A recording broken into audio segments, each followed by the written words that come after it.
Now let us discuss about definition of context-free grammar with an example. In short, we can call context-free grammar as CFG. Let us see the definition. A context-free grammar is represented by four tuples. Here G stands for grammar. G is equal to, here the four tuples are V, T, P and S. Now let us see the meaning of each and every tuple. The first one is V. V is a set of variables. So here V stands for variables. Set means collection. A collection of variables, or which can also be called as non-terminals. So the other name for variables is non-terminals. Variables are always represented by uppercase letters. So by using capital letters, we can represent the variables. Generally, variables are always useful for substitution purpose. Let we have a production like this. A implies AB. B implies CD. So here A produces AB. So wherever the grammar contains A, in place of A, we can substitute AB. Wherever the grammar contains B, in place of B, we can substitute CD. So we can say that non-terminals are always used for substitution purpose. Now let us see the second tuple, that is T. T is a set of terminals. So T, the name itself specifies the meaning. T stands for what? Terminal symbols. Or this can also be called as symbols. Why? Because here we uses symbols, such as we can have several symbols like left parenthesis, right parenthesis. The grammar may contain full stop, comma, digit, plus, minus, star. Likewise, we can use n number of symbols. And we can also use digits also. We have digits from 0 to 9. We can use all those digits and combinations of digits such as numbers. And in order to represent the terminals, we use lowercase letters. So terminals are always represented by lowercase letters, whereas variables are always represented by uppercase letters. So here terminals means lowercase letters or digits, numbers or symbols such as plus, minus, star, so on. Okay. Here terminals are always useful in order to derive a string. Here let us see this example. Here we have a grammar like this. Here we want to generate the string id plus id star id. So this is nothing but terminals. So terminals are always useful for generating the string.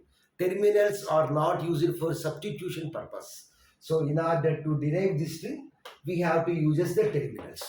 This grammar contains a terminal called I. Now let us see the next one, P. P is a set of production rules. So P stands for production rule.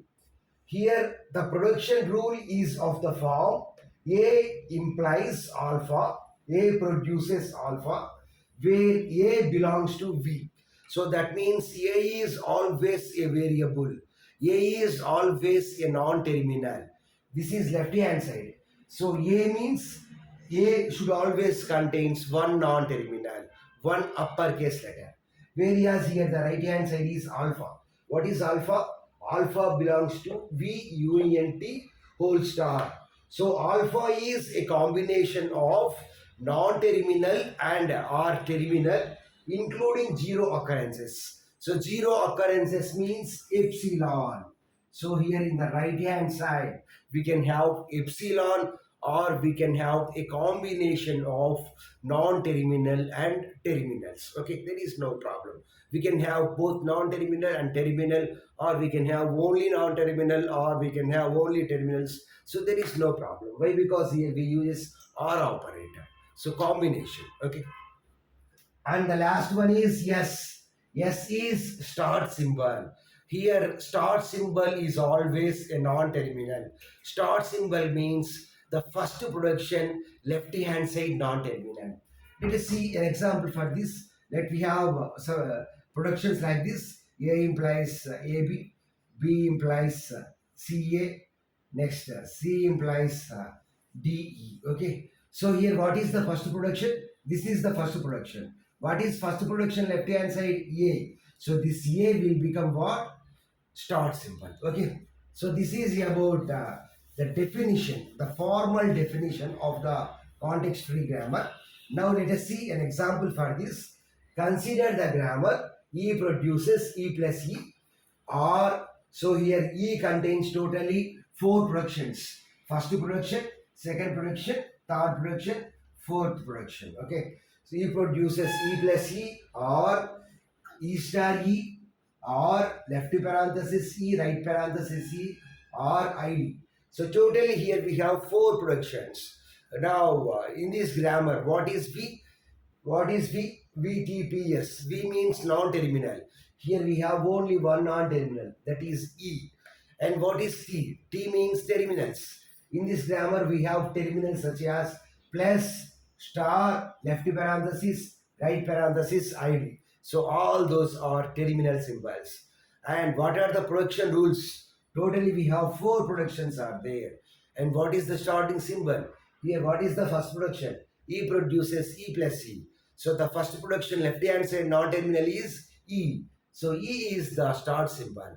Here what is our target? Our target is we want to obtain ID plus ID star ID.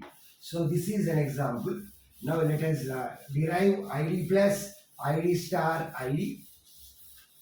So ID plus ID star ID. So here we have a plus symbol. So that's why it is better to take the first production. What is the first production? E produces E plus E. According to the choice, we can take any production. First or second or third or fourth. E produces E plus E. This is the first production. Since E produces E plus E. Okay. And we have to derive, well, first we have to produces ID. So here from this E we can get ID. From this E we can get ID star ID. So E produces. So let us produce ID. Why? Because we want to derive ID. E produces, what is the first fourth production? ID. So ID plus E. So why we got ID? Why? Because E produces ID is a production which is available in our grammar. Now let us see the next one. E produces ID plus E. So here we have to produces ID star ID. So here we want to get star symbol. So star means here we have second production. E star E. So E star E. E star E. So why? Because here we got E star E because of second production. What is the second production? E produces E star E. Here all are uppercase letters only. This is uppercase letter only. This is not epsilon. This is E only. Okay. Next one, E produces ID plus. Next here we have E. From E we can get ID. So ID star E. Since E produces ID. Next one, E produces ID plus ID star. From E we can get ID. So this is nothing but our derived string. ID plus ID star ID. So in this way, from the grammar, we can derive the strings. So we know what is a string. String means a collection of symbols. Collection of strings is called as language. Here the language which is generated by context-free grammar is known as context-free language. We will see more examples on context-free languages in the upcoming videos. So this is about the definition of the context-free grammar with an example.